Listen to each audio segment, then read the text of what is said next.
안녕하세요. 한국언론진흥재단 언론인연수팀 정현정입니다. 정치기사는 보는 사람도 어렵지만 쓰는 사람도 쉽지 않습니다. 특히 중심을 잡는 게 어렵다고 하죠.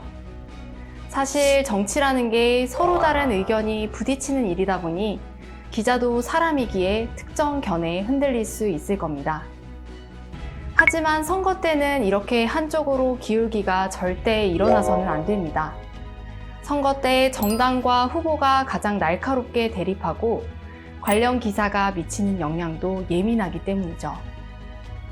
감성에 이끌리지 않는 언론인의 선거 보도에 대해 오늘 김진국 전 중앙일보 대기자님과 함께 이야기를 나눠보려고 합니다. 대기자님 안녕하세요. 안녕하세요. 반갑습니다. 네, 반갑습니다.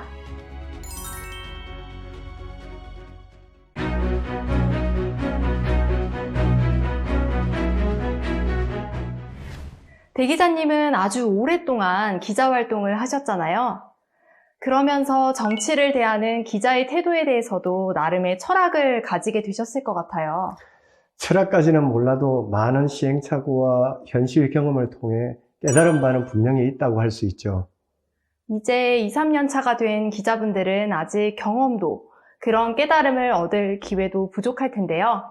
선배로서 기자와 정치인은 어떤 관계여야 하는지 조언해 주실 수 있을까요? 흔히 기자와 정치인은 불가근 불가원이라고 합니다. 불가근 불가원이요? 혹시 무슨 뜻인지 아시겠어요? 다행히 한자가 쉽네요. 가까이 해도 안 되고 멀리 해도 안 된다는 뜻 아닐까요? 네, 맞습니다. 정치인의 행동은 국민 생활에 영향을 미칩니다. 정책을 수립하고 법안을 만들고 정책 집행에 관여하기 때문이죠.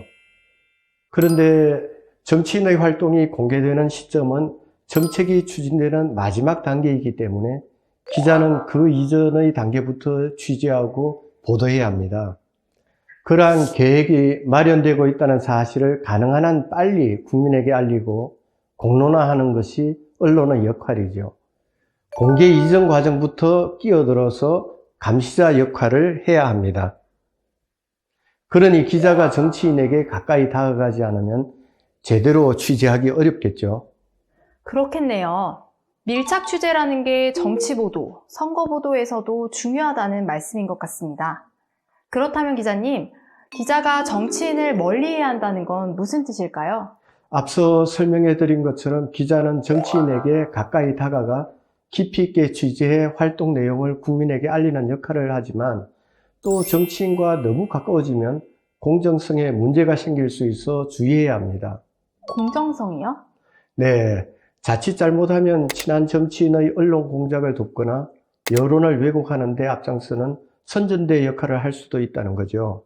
아, 그렇겠군요.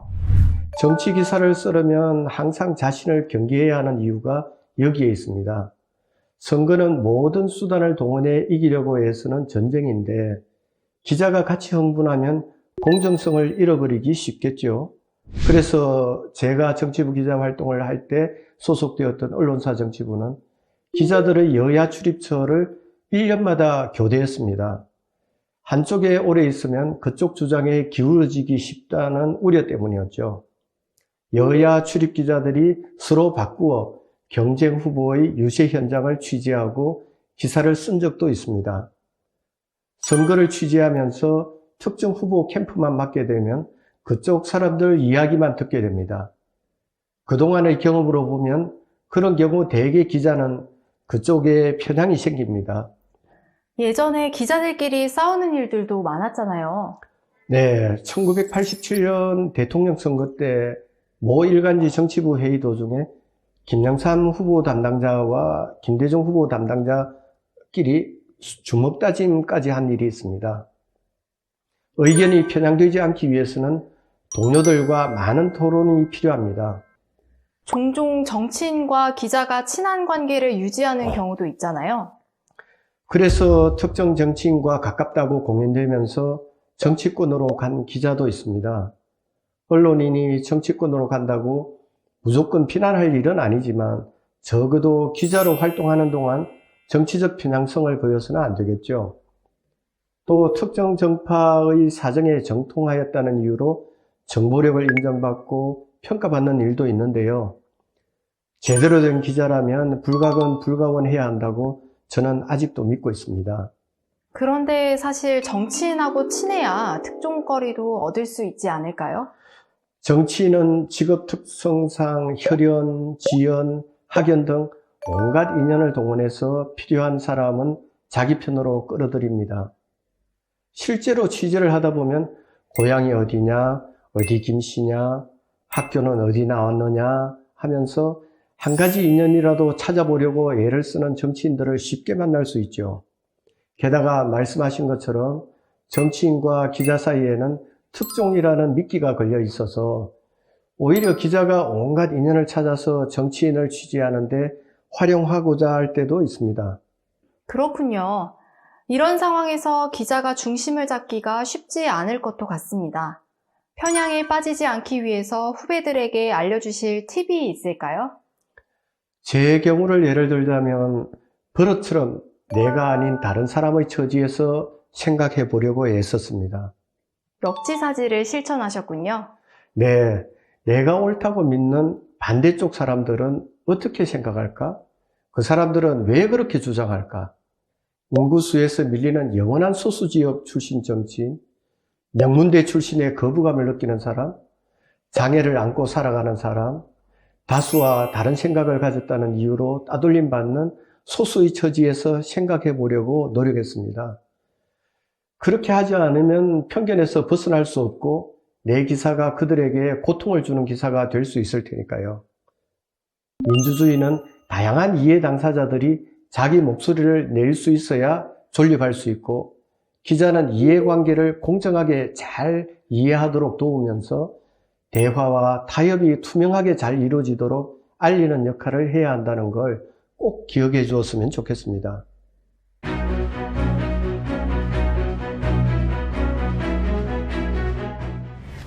정치 보도를 하는 기자가 정치인에 대해 가져야 하는 태도에 관한 이야기를 먼저 해봤는데요. 모든 일이 다 그렇듯이 내용을 다 이해했다고 해도 막상 선거 기사를 쓸 때는 막막함부터 밀려오는 게 현실 같아요. 기자님, 그렇다면 선거 기사는 어떻게 써야 할까요? 선거 기사를 어떻게 써야 하는가, 거창한 주제 같지만 의외로 쉽게 생각하는 방법이 있습니다. 선거 기사를 왜 쓰느냐를 생각해 보면 분명해지거든요. 아, 그렇겠네요. 그럼 다시 질문 드릴게요. 선거 기사를 왜 써야 할까요? 기사라는 것은 기자가 쓰고 싶은 기사, 쓰기 편한 기사가 아니라 수용자에게 도움이 되기 위해 쓰는 거지요. 그렇죠. 선거 기사라면 유권자가 후보 가운데 적임자를 선택하는데 도움이 되는 기사가 기사를 읽는 사람에게 실질적인 도움이 될 수 있지 않을까요? 그렇겠네요. 그런데 실제로 만들어지는 기사들은 사실 특정 후보의 지지를 강화하거나 이성적인 토론이 아닌 진영 간 적대감을 부추기고 집단적 편견을 강화하는 기사들이잖아요. 날카롭게 지적하셨네요. 맞습니다. 그게 현실이죠. 선거는 누가 누구를 무찌르고 타도하는 전쟁이 아닙니다. 언론도 소싸움 응원하듯 함께 흥분할 게 아니라 좋은 후보를 잘 선택할 수 있도록 유권자에게 공정하고 투명한 정보를 제공해주는 역할을 해야 합니다.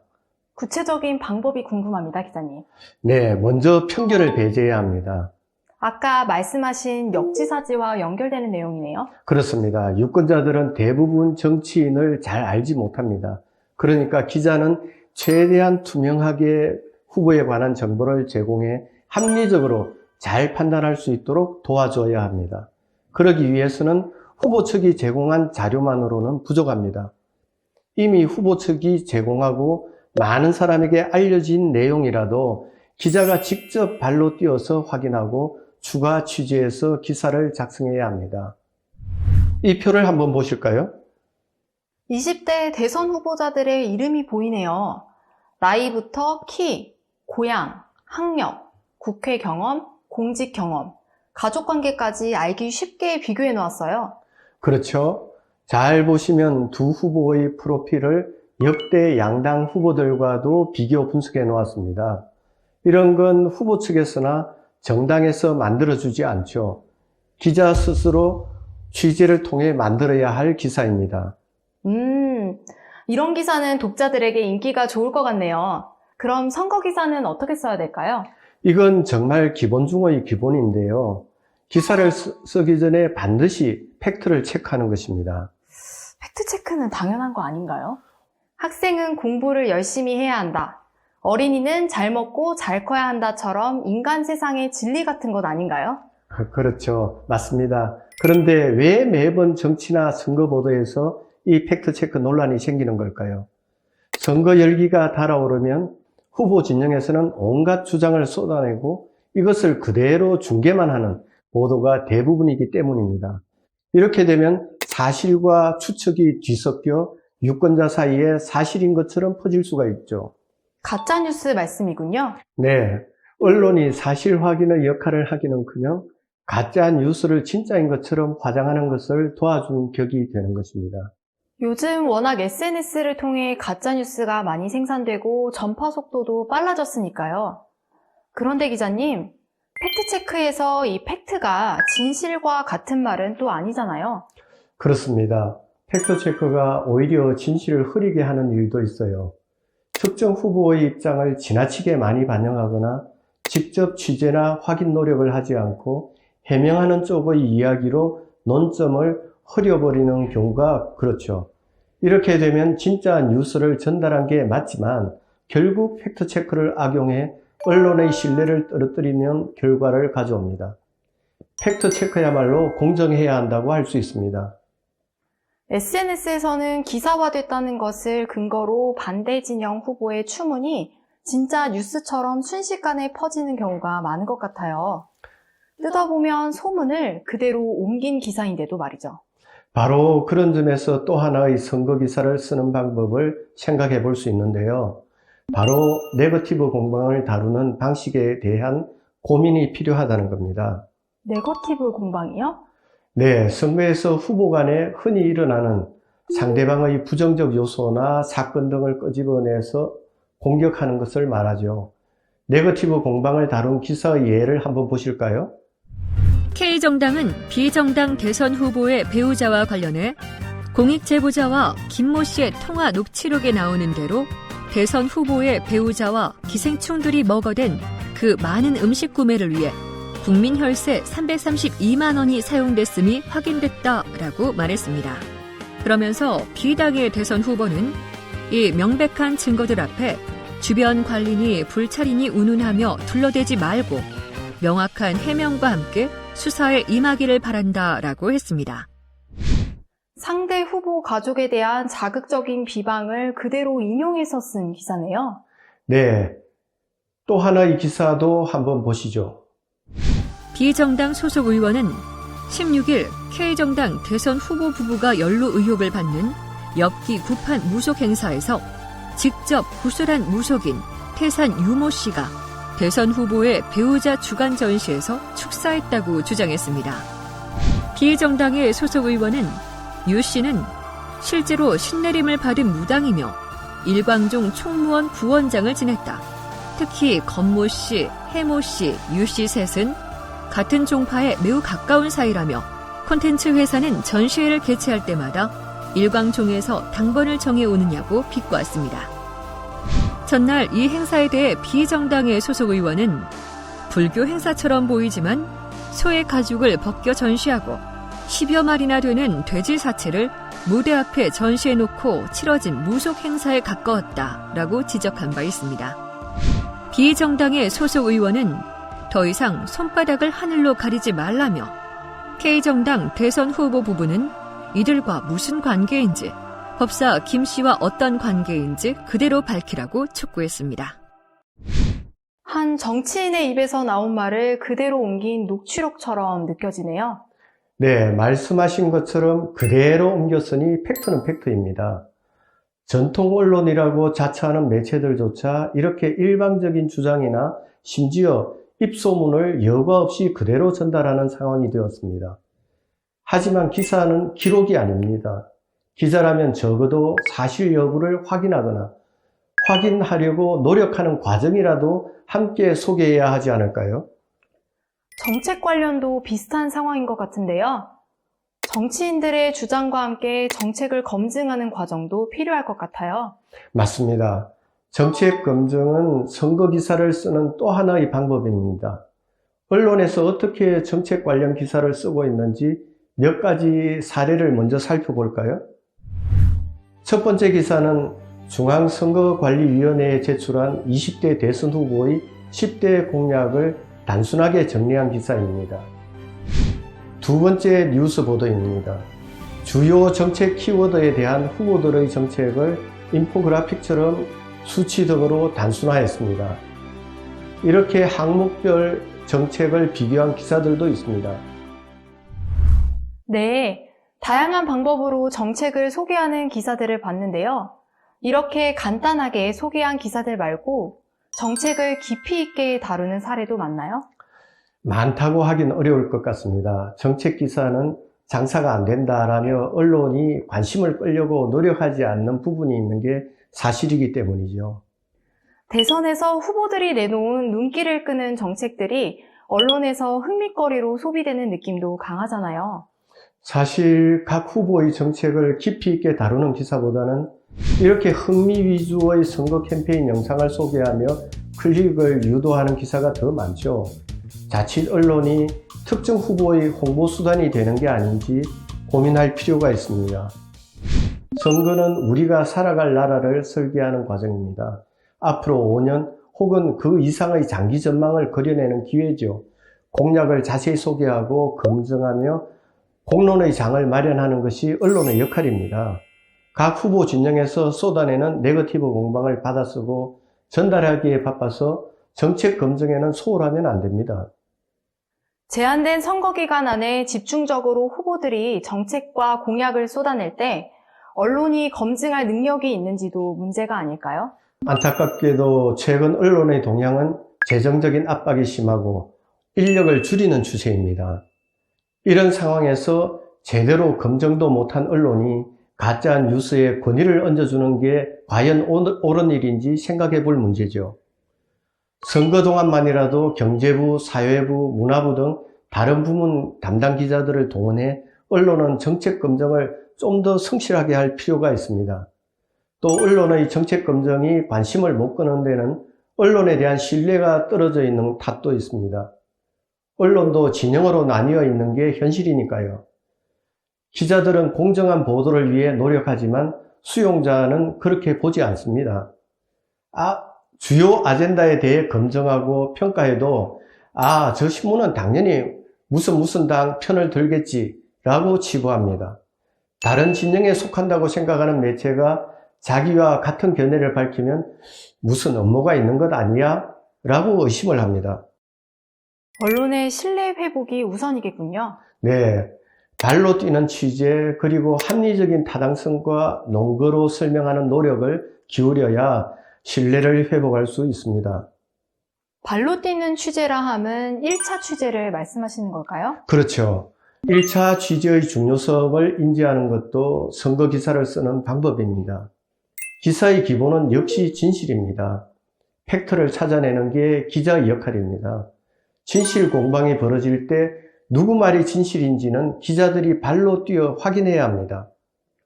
포털뉴스가 생긴 후로는 1차 취재를 발로 뛰는 경우가 많이 줄었죠? 안타까운 현실이지만 그렇습니다. 속도가 더 중요한 시대가 되면서 다른 매체의 기사를 베껴 쓰는 매체가 많아졌습니다.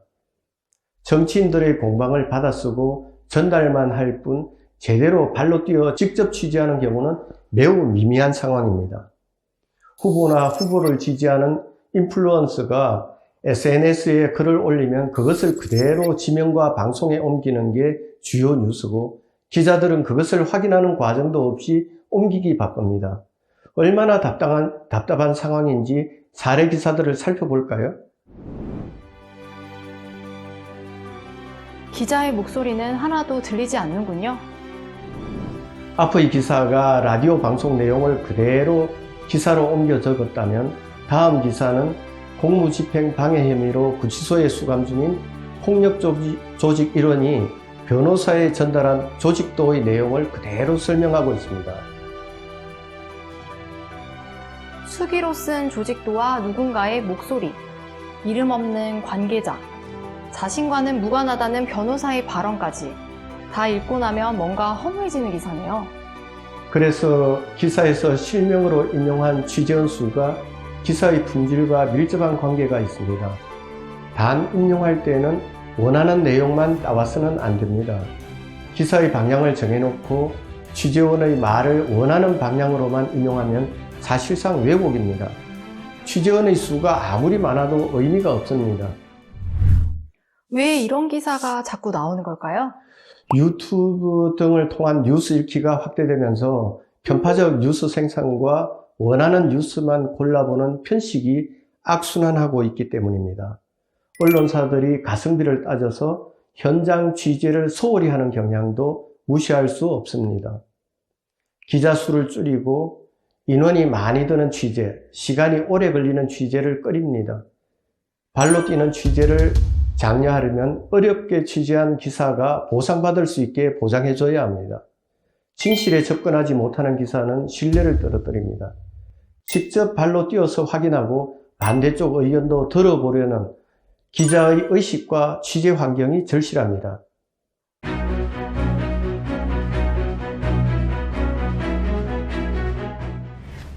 선거 기사를 어떻게 써야 할지 많은 고민을 할 수 있게 선배로서 좋은 말씀 많이 해주셨는데요. 간혹 보면 기자가 특정 후보를 지지하는 때가 있어요. 이런 건 어떻게 보시나요? 기자는 선거운동원이 아닙니다. 특정 후보를 지지한다면 기자활동을 중단해야 합니다. 공정하게 보도하려고 노력하는 대부분 기자가 오해받지 않도록 기자를 관두고 선거운동을 하면 된다고 말씀드리고 싶습니다. 해답이 명쾌하네요. 물론 대부분의 기자는 그런 일을 경계하겠죠. 그런데 1인 방송이나 종편에 시사평론가로 출연하는 사람, 진행자로 참여하는 사람이 특정 정당을 지지하거나 그런 이유로 정치계에 입성하는 사례가 종종 있잖아요. 이런 사람들도 언론인이라고 할 수 있을까요? 요즘 보면 어디까지가 기자인지가 혼란스럽습니다. 어떻게 구별할 수 있다고 해도 수용자는 언론인의 범위를 매우 넓게 보고 있는 게 사실입니다. 수용자가 언론인이라고 판단하고 그 사람들의 말을 듣고 글을 읽는다면 그에 걸맞은 책임의식을 가져야 합니다. 그렇겠군요. 또 선거 보도를 보면 어떻게 카메라 앵글을 잡느냐에 따라 언론의 편향성이 드러나기도 하는 것 같아요. 이 장면들을 보시죠. 어마어마한 지지자로 둘러싸인 대선 후보의 모습을 통해 어떤 생각이 드시나요? 와, 지지자가 어마어마하다? 그렇죠? 유세 현장을 비출 때 카메라 각도를 조절하는 것은 전형적인 지원 방법입니다. 어떤 후보는 드론으로 관중을 가득 담고 어떤 후보는 관중이 보이지 않게 찍는 거죠. 후보나 지지자의 어떤 표정을 고르느냐로도 지지 성향을 알 수 있는데 후보에게 비호감이나 무관심을 가진 것으로 보이는 일부 군중의 카메라를 비추면 해당 후보자에게 좋은 영향을 줄 리가 없습니다. 보도 과정에서 특정 후보를 교묘하게 지원하는 일도 있습니다. 원하는 답을 정해놓고 인터뷰를 짜깁게 하는 보도도 있죠. 익명 인용이 심각한 기사도 있는데요. 점쳐진다, 지적이다, 여론이 일고 있다로만 채운 보도도 있습니다. 새벽에 일어난 일에 대해 언제 여론을 확인했는지 아침 뉴스에서 그렇게 말하는 기자도 있었습니다. 기사 제목도 그런 경향이 있는 것 같던데요. 네. 보수와 진보 진영의 표가 분산될 때 2파전으로 압축됐다고 큰 제목을 다는 것도 승패에 영향을 미칩니다. 물론 제3의 후보의 지지도가 많이 떨어져서 사실상 2강 구도가 됐다고 기자가 판단할 수도 있지만 이러한 제목으로 인해 섣불리 선을 그을 수 있다는 것에 주의해야 합니다. 그 밖에도 선별적인 기사, 사실과 주장을 뒤섞은 기사 등으로 특정 후보를 지원하기도 합니다. 반대로 정치인 또는 정당에서 언론을 이용하는 경우도 많지 않나요? 의도하지 않게 정치인의 언론 공작에 이용당할 수도 있습니다. 기자로서는 항상 조심해야 할 부분입니다. 따옴표 저널리즘, 발표 저널리즘에는 항상 그런 위험이 도사리고 있습니다. 아무 검증도 없이 정치인의 주장을 전달하면 믿을 수 없는 말에 언론이라는 신뢰를 얹어주게 됩니다. 언론이 보도했으니 이건 진실이다 라고 믿는 국민에게 피해를 주면 안 되겠죠? 그렇습니다. 언론이 사회적 이슈의 주도권을 빼앗긴 영향도 큽니다. 정치인도 자기가 하고 싶은 말을 SNS에 올리면 곧바로 전파됩니다. 전통 미디어뿐 아니라 지지자들에게 곧바로 전달되고 사회적 이슈로 만들 수 있습니다.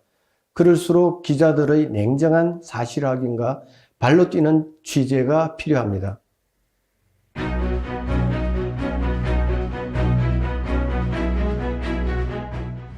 지금까지 정치 보도의 일반적 취재 관행을 사례를 통해 알아보고 어떻게 개선해 나가야 할지에 대해 김진국 기자님을 모시고 알아봤습니다. 그런데 한 가지 더, 어쩌면 이건 기자 꿀팁이 될 수도 있겠는데요. 기자 생활을 시작한 지 얼마 되지 않은 주니어 기자 여러분들은 데스크와의 관계가 가장 힘겨울 수 있을 것 같아요. 소신과 신념으로 올바른 정치 보도를 하고자 하는 기자들을 위해 힘이 되는 한 말씀 해주실 수 있을까요? 옛날 생각이 나는데요. 저도 신입 기자 시절이 있었습니다. 도제식 훈련을 하는 기자사회에서 수석 기자는 자기 이름으로 기사가 나가도 자기가 쓴 글은 자기 이름뿐인 경우도 있습니다. 정치인 갑과 을이 공방을 벌일 때 취재를 근거로 갑의 주장이 옳다고 썼는데 취재 기자와 상의도 없이 을이 옳다고 기사가 나가는 일도 있죠. 너무 억울하겠어요. 당해보지 않으면 모릅니다. 취재원으로부터 신문에 어떤 문서를 공개하면 나는 이렇게 말할 것이라고 조건부 코멘트를 받았는데 문서는 공개하지 않고 그 코멘트만 기사화한 뒤에 기자에게 책임을 물은 일도 봤습니다. 반대측 정치인은 그 말을 꼬투리로 해서 정치 공세를 폈죠. 다 그런 건 아니지만 일방적이고 권위적인 언론사 데스크를 만난 기자가 퇴근길에 씁쓸한 술 한 잔으로 위로받는 모습은 기자들 사이에 흔한 풍경입니다. 그럴 때 주니어 기자들은 어떻게 하면 좋을까요? 사실 원칙 외에 답은 없습니다. 데스크나 현장 기자나 자기가 틀릴 수 있다는 생각, 기자는 진실을 추구하고 정치운동을 하지 않는다는 원칙을 지키는 게 첫째입니다. 다음은 대화인데요. 받아들이건 말건 자기 의견을 말해야 합니다. 현장 기자가 의견을 제시해야 데스크도 다시 생각할 기회가 생깁니다. 저도 현장 기자 시절 수없이 불만과 좌절, 데스크와의 갈등을 경험했습니다. 제가 쓴 취재일기에 대해 데스크가 운동권 시각이라면서 몰고, 즉 기사를 뺐을 때는 국회 부스 게시판에 그 칼럼을 프린트해서 붙여놓고 어디가 운동권 시각이냐라고 적어놓기도 했죠. 그래서 어떻게 됐나요? 결국 하루 늦게 그 칼럼이 실렸습니다. 최근에도 비슷한 일이 기자들에게 일어났었죠? 최근 젊은 기자들이 집단 항의하는 일이 몇 번 일어났었죠. 선거 국면에서는 대통령 당선인 로비 의혹 녹음 보도가 좌절되자 기자가 사표 낸 일도 있었습니다. 그렇다고 현장 기자가 반드시 옳다는 말은 아닙니다. 데스크나 편집 간부의 신중한 판단이 더 적절한 경우도 많죠. 어느 쪽이건 기자 동료들이 의견을 나누고 그 내용을 모아 표현하는 것은 편집국이 건강하다는 걸 보여줍니다. 그것을 계기로 기자들이 간부와 대화하고 편집 방향을 다시 조율할 수 있다면 발전할 겁니다. 여러 가지 의견을 들어라. 내가 틀릴 수 있다고 생각하고 마음을 열어라. 역지사지하라. 후배들에게 꼭 이 말을 전해주고 싶습니다. 오늘 후배 기자들에게 좋은 말씀 해주셔서 감사합니다. 네, 감사합니다.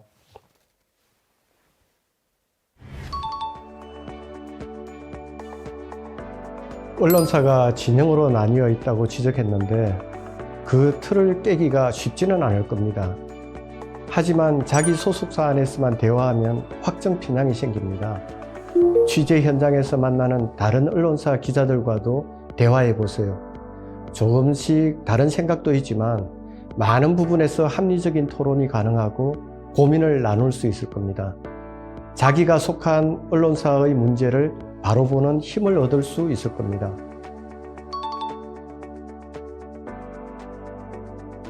기자는 정치 기사를 쓸 때 어느 한쪽 정파의 이야기에 매몰되지 말아야 한다.